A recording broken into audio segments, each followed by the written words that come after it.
Welcome back to another video, guys. Today we're going to be talking about the most frequently asked questions that we get from you guys on saddle hunting. So let's get to it. Let's see what this big tethered bus is all about. Struggle bus, baby. Look at the milkweed pouches in the front. Better not turn the air on in there, it'll be all over the place. I hope it's gonna be fun. I mean, it already broke down once. It broke down like less than 100 miles from. Almost 80 mile an hour down here. 80. Yeah, blew a tire. Steer tire. Somebody show them around inside. This looks like quite the project. Oh, it's jealous. It's a good thing gas prices went down a little bit, huh? Come on in. Ooh, the leopard seats, baby. Yeah, it's good. It's good. Try and clean her up a little bit for you here. And then you kind of got the kitchenette, I guess, type situation we got going on there. We got a microwave and a coffee pot. That's about it. That's all you need. And then we got the bunks. The bunk room. There's a fridge and a little freezer there. And you got the shower, which is a storage room at the moment, and a crapper back there. Nice. But it's inactive at the moment. She needs a few little tweaks to the organization part of it, but besides that, just embrace every challenge that you hit on the road. That's gonna be more interesting, or as interesting as the hunt. Oh yeah. What's up, guys? The Tethered Boys rolled into town, getting ready for the first leg of their struggle bus tour here. But while they were here, we wanted to cover some saddle stuff because a lot of you guys are constantly asking us about the saddles, especially new saddle hunters. I mean, my stepbrother just called me the other day and he's like, man, I'm thinking about getting into one of these things, and he was asking me a pile of questions about it. So that's what we're going to cover in this video, and it's better for Greg to talk about this stuff than me because he's the expert. Well, you guys are pretty much experts at this point. You've been doing it for 3, 4, 5 years now, so. We got Grayson up here. He's brand new to saddle hunting. This is your first year hunting out of one, right? First year, yes sir, yeah. All right. So Grayson's one of the hunters on the bus tour.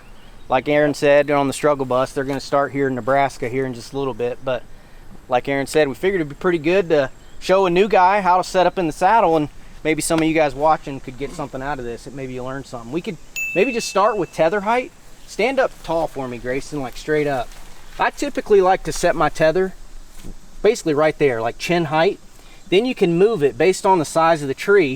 If it's a really big tree, sometimes I have to move it up. And if it's a really small tree, sometimes I'll move it down, but that's all just to get comfort. You can still shoot the same. You can move all the way around the tree. Doesn't really matter. It's more about comfort and that angle that it creates from your tether in a big tree or a small tree down to your saddle. So that's a good place to start. If you're new saddle hunting, set it up kind of right, your chin, forehead to chin height, somewhere right around there, and then adjust just until you get comfortable. There's no wrong way to do it. If you want to tether way up high, that's fine. If you like it low, that's okay too. As long as you're hooked up, you're safe. You can adjust that tether height and get it exactly where you want it. This is another thing that makes it pretty easy. This is a mountain climbing ascender. Now, it's not technically supposed to be used on this small rope, but we just have it here for demo purposes. But what's cool about this is you can adjust your tether height that quick. You can move it really easily, as opposed to using a Prusik knot or some other type of friction hitch. That mechanical ascender, this is called the Ropeman, and it really makes a big difference in comfort because you can just really tweak your position. You want to make sure this thing is down pretty low on your butt, kind of like you're sagging a pair of pants. Almost, here's his belt right here. You want that down below your belt because it's just more comfortable that way. And one thing that when I do, once I get hooked up with the tether so I'm safe, so I can't fall, I'll loosen this waist belt up just enough to where I can move it down. I don't undo it. I leave it connected the whole hunt. But if it's too tight, you can't adjust it to get it fitted properly. So loosen that up a couple inches just so it's free floating, and then you're good to go. Yeah. Over a decade I've been doing this, and still every single year before the season I get my stuff out, I check everything, I make sure I don't have any issues with my ropes, I make sure they're all in good shape, there's no frays, rips, cuts. Check my saddle. I'll get up in the tree. I actually sunk a telephone pole in my backyard because I don't have any trees. So I'll get up on the telephone pole and just practice shooting my bow out of it. That's a great way to do it. You learn how to maneuver, you learn how to use your platform, you learn how to use your knees and how to kind of position yourself in the tree. 15, 20 minutes in the backyard or at your favorite piece of public ground where you can get set up on a tree just at ground level so you're safe. Practice everything and kind of learn the ropes literally and figuratively right here in a very safe environment. You don't want to do that opening morning 25 feet up when a big buck is standing. Like, that's not the time to learn how to use your saddle. You want to do it ahead of time Just like you wouldn't go into the woods with a bow that you haven't practiced with. That would be really stupid and unethical. So you don't want to do that with your saddle hunting gear or your tree stand or whatever. You know, it'd be pretty dumb to even carry a ground blind and if you've never set it up before. You know, I've been practicing a little bit over the summer. I've had this saddle for a little bit. One big thing is these are the comfort channels, right? So yeah, what's the most effective way to like move those and like adjust them, you know? That's a great question, because that's the number one question we get about saddle hunting is it comfortable? And these are, like you said, these are comfort channels. They are designed to make it more comfortable. So on our saddle, we have 4 comfort channels. You got the regular size, you got the high, and you got the low setting. I run mine in the medium, or the kind of the central spot, like 90% of hunts. The only time I go either up or down is when I have a little wonky tree. Like if it's leaning or weird or something like that, sometimes I'll have to move this up or down to move the pressure either higher up on my saddle or lower on the bottom of the saddle. Just on one side, you're saying? Yeah, kinda? well, yeah, I've done it that way. I've run one side up high and one side low. It's really just about a weird tree. It doesn't happen to me very often. Oh, it happens to me all the time. It does? Yes, all the time. Like a straight tree is so foreign. And of course that makes sense because you're hunting. I'm hunting the southeast primarily. Southeast, where you got pines that are like telephone poles. They're straight up and down. But where we're at a lot of times around here, we're in stuff like that thing over there. See how that one is leaning? It's just stupid. It's a stupid tree. Yeah. But that's where you have to be. Yeah. Oh yeah. You gotta find a way to get up in there. Right. Which is why Carl designed it that way, so you could when you need it, it's there. Oh, dude, we hunted in Arkansas last year in trees that were, I bet you they were that big. Yeah. Really? Yeah. We hunted at chin height with the platform. Like you couldn't have went any higher, you'd have just bent the tree over to the ground. Cool. So we would literally put the platform on like right here, almost just trying to get just right above the deer's level, line of sight. Yeah. And then we put one stick and then go up on the platform, and there were so many branches coming off of that little tree that I could not hang off of the tree like this. And you should show him this tip here in a minute, where you rotate your shoulder through there and you can actually stand on the platform. Yep. That's the way I hunted. That's why they exist. You know, you can hunt anywhere with them. To your point, how do I shoot out of this thing? That's probably the second most frequently asked question we get. Grayson, you're a right-handed shooter, so go ahead, and I like to shoot with my knees into the tree. So put your knees into the tree. So imagine your bow is hanging over there on the left-hand side. Yep, and you would just grab the bow, and you can make that shot anywhere from there, and then you just kind of pivot around, turn around backwards the other way. Yep, like that. You can make that shot really easily. So he just covered pretty much, half of the tree, 180 degrees, very, very simply. And then kind of what Aaron was talking about, what I do to shoot over here, if I have time, and if I see the deer coming, can't do this if he's like right on top of you. You got to get a little lucky. Yeah. But what I'll do, so imagine you got your bow in your right hand. So then with my left hand, your left hand, I'll take the offhand, grab right here at the tether, and then I stand up and spin away from the tree and pull that tether over my shoulder. Keep going all the way around until your butt is against the tree, like you're standing in a tree stand. There you go. Now you can shoot this whole side. Easily. Yeah. Yep. And you do it slow. You don't do it fast. You take your time. You're careful.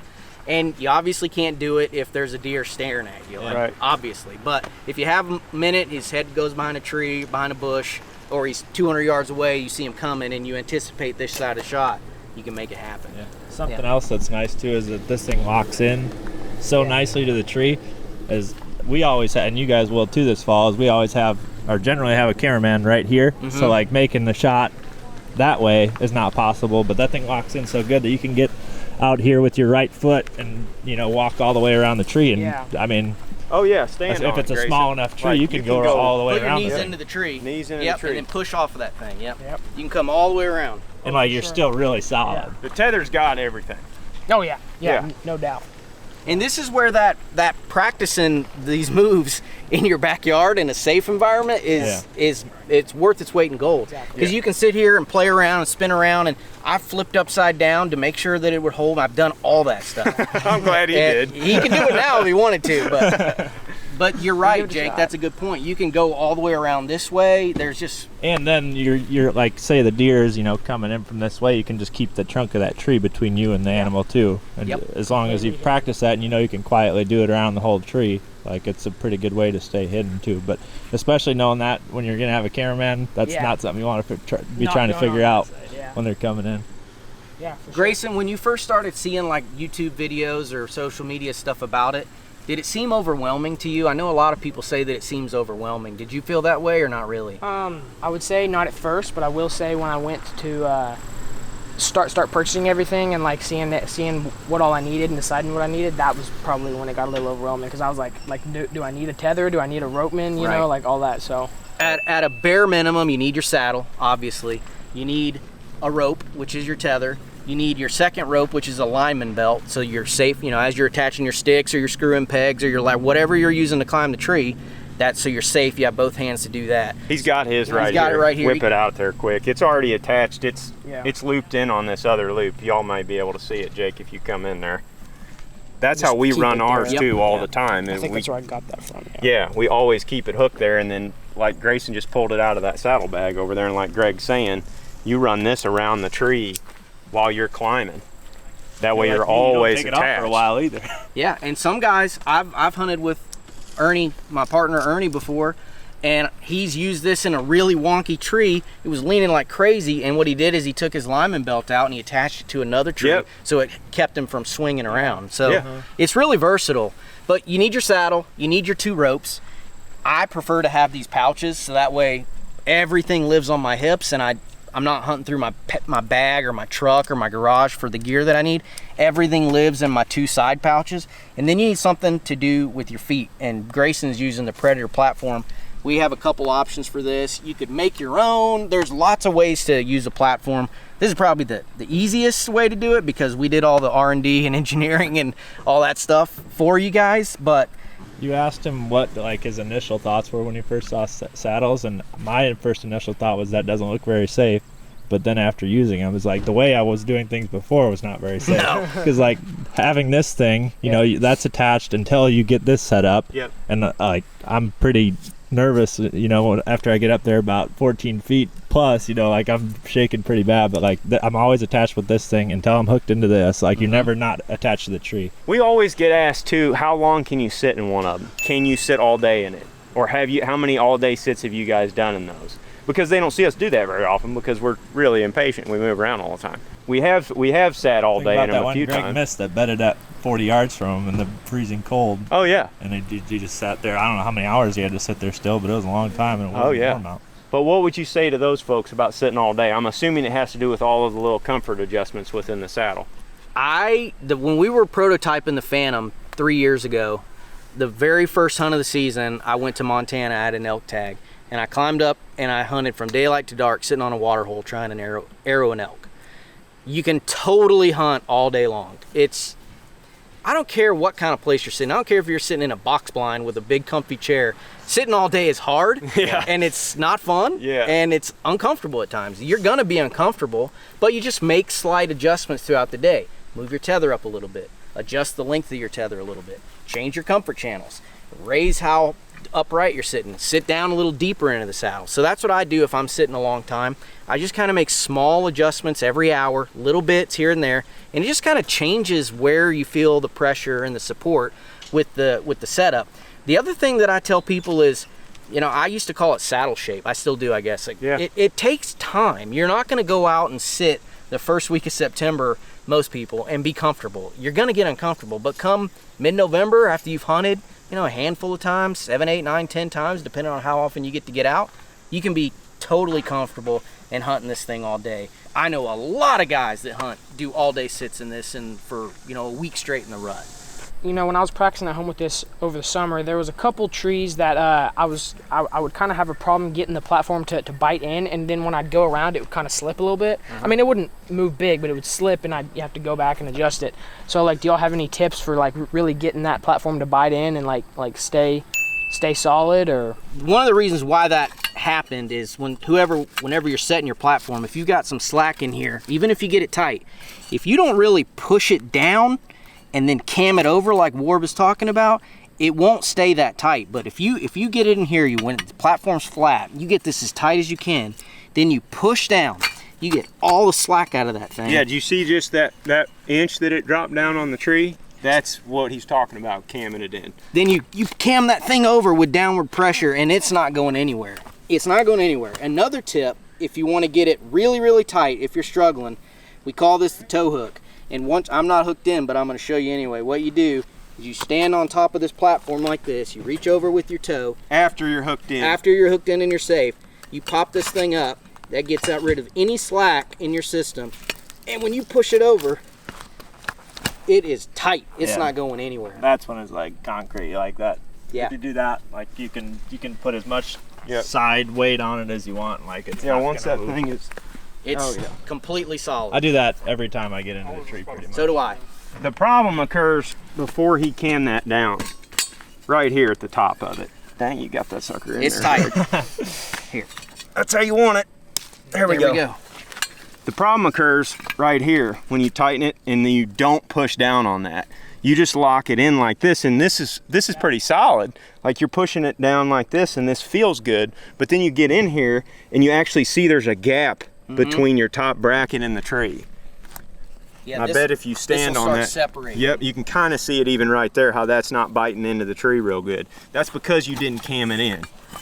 You just tighten it like that, and then you crank that bottom in there, and it felt solid. But you have to do like Greg just said. You have to push that thing down, because that takes that slack out of the strap, and then it gets real tight. And honestly, some trees are way better than others. Like this tree is a pretty good tree. The bark is it's biting really good. But if you're on a really hard, smooth bark tree, sometimes it can be hard to get in. Sometimes I'll have to cam lock that. I'll tow hook that thing 2 or 3 times to get it in there really hard. It just depends on the tree. Depends on the tree diameter. Like smaller trees, tend to be a little bit easier sometimes for me to get them set up on and get them really solid. But it really just depends on the situation. There's no right answer for every single scenario. Right. You really have to figure out how high you're gonna get, how big the tree is, how hard the bark is. There's so many variables that it just depends. Another thing that has to do with comfort is this little leveling bolt here. You can bring that thing all the way in tight, and it'll keep that platform more upright on a funky tree. But then some guys like to back this thing all the way out. And what that does is it makes it just a little bit more comfortable, because that platform comes past 90. So then when your feet are on it and you're leaning away, your feet are at a little bit more of a comfortable angle. See how that goes past 90? So it drops down a little bit. And that's all, that was all intentional. We made Helps a lot on the leaning trunks. Helps a lot on leaning trunks. It helps a lot if you're gonna sit all day. You can adjust the pitch of your platform and get it super comfortable. Well, there you have it. There's a bunch of tips for anybody that's interested in getting into saddle hunting. I'm sorry for talking so long. I kind of get excited about this stuff. We've been doing it so long, and me and the whole Tethered crew, we nerd out on all this stuff. We kind of live and breathe this stuff. So I get real excited when I talk about it. And we've been lucky to introduce this setup, this equipment, to thousands of people around the country. And we hope it makes hunters lighter, more efficient, not as much of a hassle taking in big heavy tree stands, especially when you're walking a long way or through water, hills, whatever. That's the whole point, is to make you lighter, better, faster, stronger. So hopefully it does that for you guys. Oh yeah, you guys got to also realize these guys started like just a small group of dudes that were just experimenting with stuff in the woods. Yeah, it's not Pretty like cool. we were some big outdoor company or something. We were just a bunch of weirdos building cool gear, and turns out other people wanted it. So Hey, we we're kind of got still a lucky. bunch of weirdos, so that's all good. That is so loud here, and he's sitting right on top of that motor.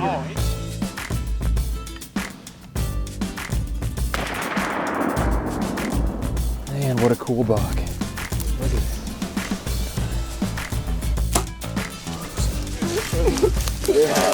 Perfect shot.